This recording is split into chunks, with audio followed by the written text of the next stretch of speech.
আসসালামু আলাইকুম, সবাই কেমন আছেন? আশা করি ভালো আছেন। তো আমিও আল্লাহর রহমতে আপনাদের দোয়া ও ভালোবাসা অনেক ভালো আছি। তো আজকে এমন একটি পার্কের সন্ধান দেবো যে পার্কে ঢুকতে কোনো টিকিট লাগে না, এক্সট্রা কোনো টাকা লাগে না। তো পার্কটা এত সুন্দর, পার্কের ভিতরে গেলে যে এত মনোরম পরিবেশ, মানে গ্রামের একটা ফিল পাবেন, এত সুন্দর পার্কটা। তো প্রথমে আমরা রেডি টেডি হয়ে একটা অটো নিয়ে চলে যাচ্ছি পার্কে। তো রাস্তার একটু একটু ভিউ নিচ্ছিলাম, ভিউগুলো দেখুন কত সুন্দর।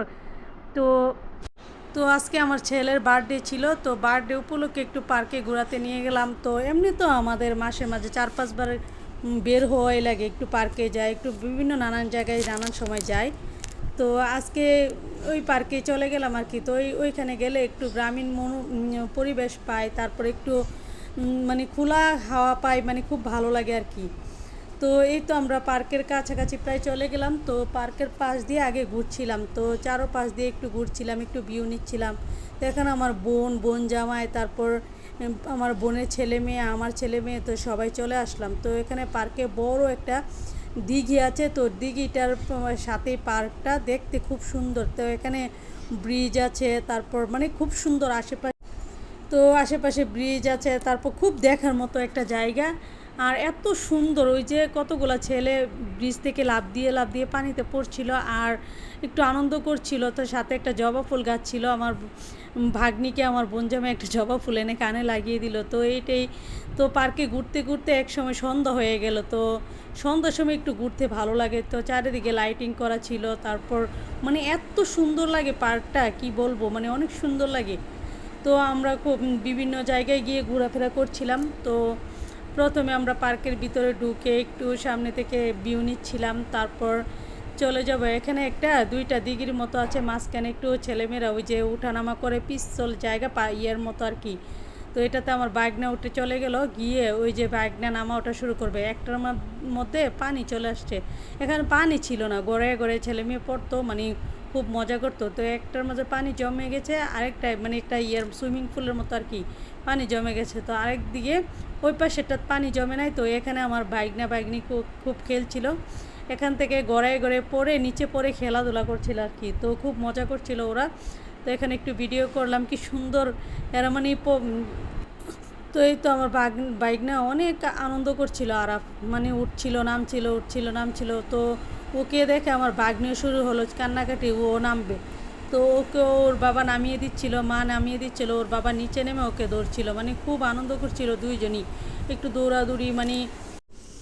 তো খুব আনন্দ করছিল, আমার বোনের মেয়েও উঠছিল নামছিল, একটু দৌড়াচ্ছিল। তো এত আনন্দ করছিল। এই পার্কে আসলে আসলে বড়দের থেকে বাচ্চারা বড়রাও একটু গ্রামীণ পরিবেশ পায়, মানে গাছের আবহাওয়া পায়, তারপর বিভিন্ন জায়গায় বসার জায়গা আছে, তারপর একটু ছবি তোলার স্পেস আছে, তারপর বাচ্চারাও খুব আনন্দ করে। তো আমরা এখন হাঁটতে হাঁটতে একটু ব্রিজের উপর দিয়ে হাঁটছিলাম, তারপর একটু চলে যাব পদ্মবিলের সামনে।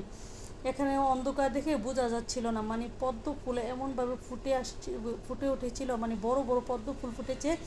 আর আশেপাশের ভিউটা দেখুন কত সুন্দর। তো তো ওই যে দেখুন কত সুন্দর পদ্ম ফুল ফুটে আছে, সাদা পদ্ম ফুল। তো এখান থেকে একটু অন্ধকারে একটু ভিডিও করে নিচ্ছিলাম, প্লাস লাইট দিয়ে, দেখুন কত সুন্দর লাগছিল। তো এখানে পদ্ম বিল থেকে আমরা ঘুরে একটু ভিতরের দিক চলে যাচ্ছিলাম। ভিতরের দিক চলে গিয়ে এখানে একটু আরেকটু ঘোরাফেরা করে তো এখন সবাই মোমো খেয়ে নিচ্ছিলাম। তো সবাই মোমো 3 ধরনের ডিপলিং সস দিয়েছিল, মোমোর সাথে খুব মজা লাগছিল মোমোগুলা কি। তারপর খেলাম ফুচকা, ফুচকা খেয়ে তো আমরা আস্তে আস্তে বাসায় চলে আসার জন্য রেডি হলাম। ফুচকাগুলো এত মজা ছিল, নাগা ফুচকা। মোমোটাও খুব মজা ছিল। তো মোমো আমরা 2 ফ্লেভারে খেয়েছি কালকে। তো এক ফ্লেভারটা ওইখানেই খেয়েছিলাম, বিফ মোমোটা, আর চিকেন মোমোটা বাসায় নিয়ে আসবো। তো চিকেন মোমোটা বাসায় নিয়ে আসছি। আর ছেলে যেহেতু জন্মদিন, তো ছেলের বার্থডে উপলক্ষে একটা কেক নিয়ে আসলাম, সুগন্ধা কেক, মানে সুগন্ধা থেকে, মানে এই কেকগুলো খুবই ভালো, সুগন্ধার কেকগুলো। তো ছেলের কেকটা নিয়ে নিলাম। তো এখানে আমরা আগে মোমোগুলো সার্ভ করে নিয়েছিলাম। তো ওইখানে পার্কে খেয়েছিলাম বিফ মোমো, তো বাসায় নিয়ে আসলাম চিকেন মোমো এনে, তো সবাইকে সার্ভ করে দেওয়া হচ্ছিল। তো এই মোমোর সাথেও আপনার 2 ধরনের সস দিয়েছিল, সস দিয়ে খুব মজা করে খেয়ে নিচ্ছিল। এদিকে আমার বাগনি খেলছিল আর দুষ্টামি করছিল আর কি। তো এখন কেকটা কাটা হবে। তো আমার ছেলের নাম যেহেতু ইফাত, আমজাদ হোসেন ইফাত, তো ইফাত দিয়ে কেকটা ডেকোরেশন করা হয়েছে আর কি। তো কেকটা কেটে সবাই খেয়ে নিচ্ছিল। তো বার্থডে উইশ করছিল। তো আমার ভিডিও ভালো লাগলে সবাই লাইক কমেন্ট শেয়ার দিয়ে পাশে থাকবেন, আর আমার জন্য দোয়া করবেন, আমার ছেলের জন্য দোয়া করবেন। আল্লাহ হাফেজ, আসসালামু আলাইকুম।